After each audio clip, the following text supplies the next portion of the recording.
மிக முக்கியமாக கொடுக்க வேண்டியது இன்றைய காலத்திலே கொடுக்க மறப்பது நேரம். குடும்ப வாழ்க்கையில பெரும்பான்மையான மக்கள் நேரம் கொடுக்கிறதே இல்லை.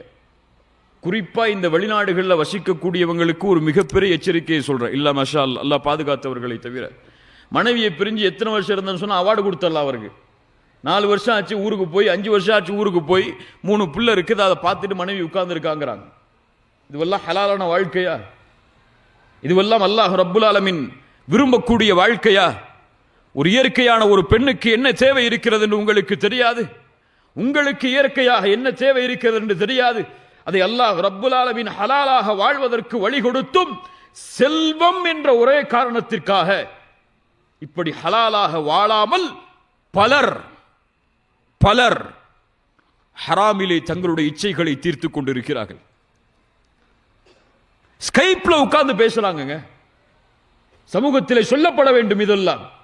ஒரு வாட்ஸ்அப்லயோ ஸ்கைப்ல உட்கார்ந்து என்ன பேசுறாங்க? இரவுடைய நேரத்தில் நடக்கக்கூடிய செயல்கள் எல்லாம் ஒரு போன் கால்ல உரையாடப்படுது. அந்த போன் கால் ரெக்கார்டு செய்யப்படுது. உங்களுக்கு தெரியுமா? அது எங்க ஸ்டோர் செய்யப்படுது தெரியுமா? ஸ்கைப்ல நீங்க பார்க்கறதெல்லாம், நீங்க கேட்கறதெல்லாம், உங்கள் மனைவியை நீங்க கேட்கக்கூடிய அந்த முறைகள் எல்லாம் எங்க ரெக்கார்டு செய்யப்படுது தெரியுமா? அதை யாரு வேணாலும் பார்க்கலாம், யாரு வேணாலும் கேட்கலாம். இந்த உலகத்தில் சர்வசாதாரணம்.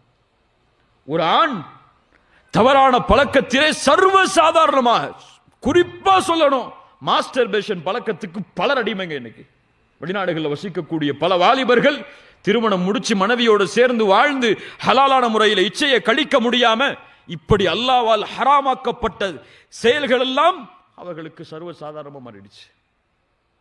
அல்லாஹ் பாதுகாக்கணும், அல்லாஹ் பாதுகாக்கணும். நேரம் மிக முக்கியமானது குடும்ப வாழ்வில். நேரம் கொடுக்கலையே மனைவி சொன்னா இவர் வாட்ஸ்அப் கணக்கு பார்த்துட்டு இருப்பாரு.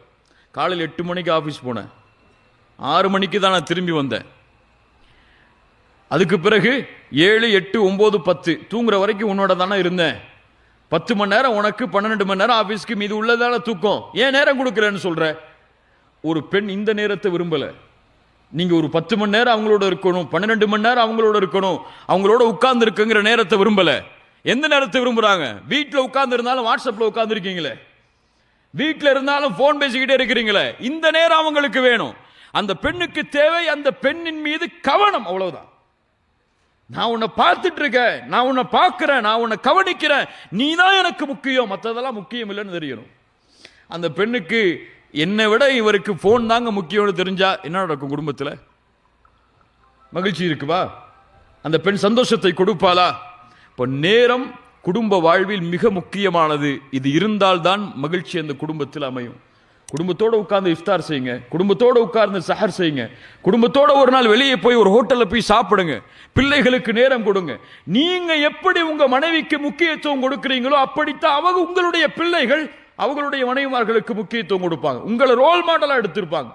என்னுடைய வாப்பாக்கு என்னுடைய அம்மா தான் முதல் தரம், அது போல என்னுடைய மனைவிக்கு நான் தான் முதல் தரம் நினைப்பாங்க.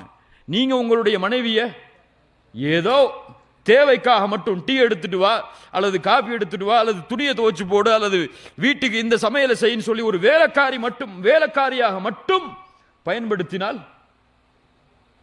உங்கள் பிள்ளை எப்படி பயன்படுத்துவாள் அவங்களுடைய மனைவியை? நீங்க தான் உங்களுடைய பிள்ளைகளுக்கு ஆசிரியர், வேற யாரும் கிடையாது. வேற யார்கிட்ட போய் படிக்க போறாங்க அவங்க இந்த விஷயத்தை எல்லாம்? ரசூலுல்லாஹி ஸல்லல்லாஹு அலைஹி வஸல்லம் உடைய வாழ்க்கையை பார்ப்போம் பின்னால். 3வது, குடும்ப வாழ்வு மகிழ்ச்சியாக இருக்கணும்னு சொன்னா நம்பிக்கை இருக்கணும் கணவன் மனைவி மேல. ஒரு மனைவி கணவனை முழுமையாக நம்பியே ஆக வேண்டும்.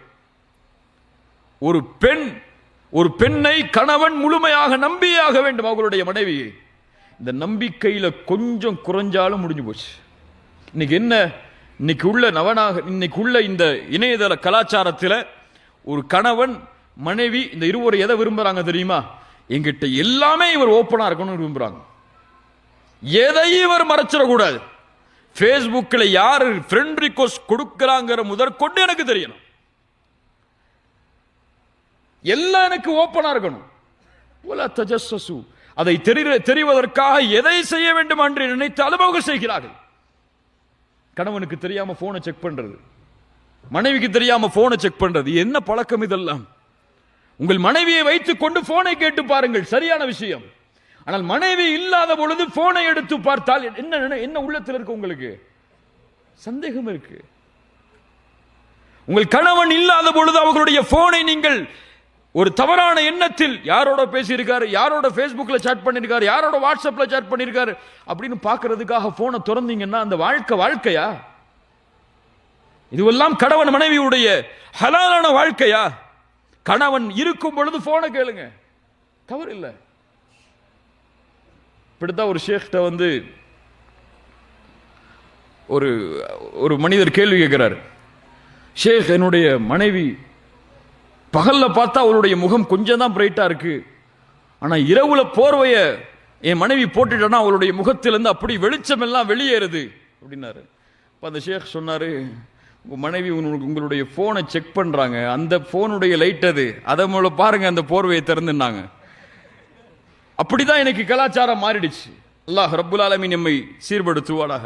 கண்ணியத்துக்குரியவர்களே, இப்படி நம்பிக்கை கணவன் மனைவியிடத்திலே பரிமாறப்பட வேண்டும்.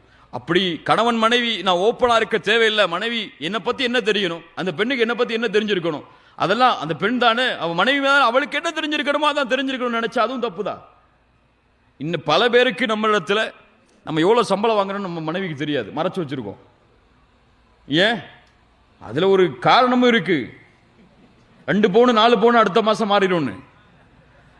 ஆனால் வெளிப்படுத்த வேண்டிய விஷயங்கள் எல்லாம் வெளிப்படுத்த முக்கியத்துவமே இல்லை. ஒரு மனைவிங்கிறவர் தன்னுடைய வாழ்க்கையில நெருக்கமானவள், தன் கஷ்டத்தையும் இன்பத்தையும் பகிர்வதற்கு நெருக்கமானவள் என்ற உறவே இல்லை. ரசூலுல்லாஹி ஸல்லல்லாஹு அலைஹி வஸல்லம் ஜிப்ரீல் அலைஹிஸ்ஸலாமை நேரடியாக பார்க்கிறார்கள்.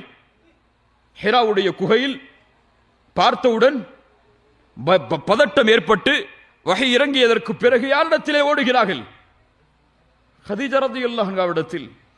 சொன்ன என்ன நடந்தது என்பதை அந்த போர்வையை போற்றி நிதானமானதற்கு பிறகு வெளிப்படுத்துகிறார்கள். இதுதான் நடந்துச்சுன்னு சொல்லி யாரை முதன்மையாக்குனாங்க? அல்லாஹ்வுடைய ரசூல் ஸல்லல்லாஹு அலைஹி வஸல்லம் தங்களுடைய மனைவியை, தங்களுடைய கஷ்டத்துக்கு தீர்வு வீட்டில் இருக்குன்னு நினைச்சாங்க. ஆனா இன்னைக்கு நமக்கு அப்படி இல்லை முதன்மை. நம்ம கஷ்டத்துக்கு தீர்வுனா நம்ம ஃப்ரெண்டுக்கு கால் பண்ணுவோம், வேற யாராவது நமக்கு தெரிஞ்சவங்கள தான் கால் பண்ணுவோம். மனைவியா அதெல்லாம் ஒண்ணும் இல்லைம்மா நல்லதா இருக்கேன்னு விட்டுருவோம். மனைவியா அதெல்லாம் ஒண்ணும் இல்லை நல்லதாங்க இருக்கேனா அப்படின்னு விட்டுருவாங்க. இப்ப இந்த முதன்மை குடும்பத்தில் கணவனும் மனைவியும் ஒவ்வொருவரும் ஆக்கப்படவில்லை என்றால் சந்தோஷம் இருக்காது, மகிழ்ச்சி இருக்காது. அது உங்களுடைய உறவு, உங்களிடமிருந்து படைக்கப்பட்ட பெண் அவள்.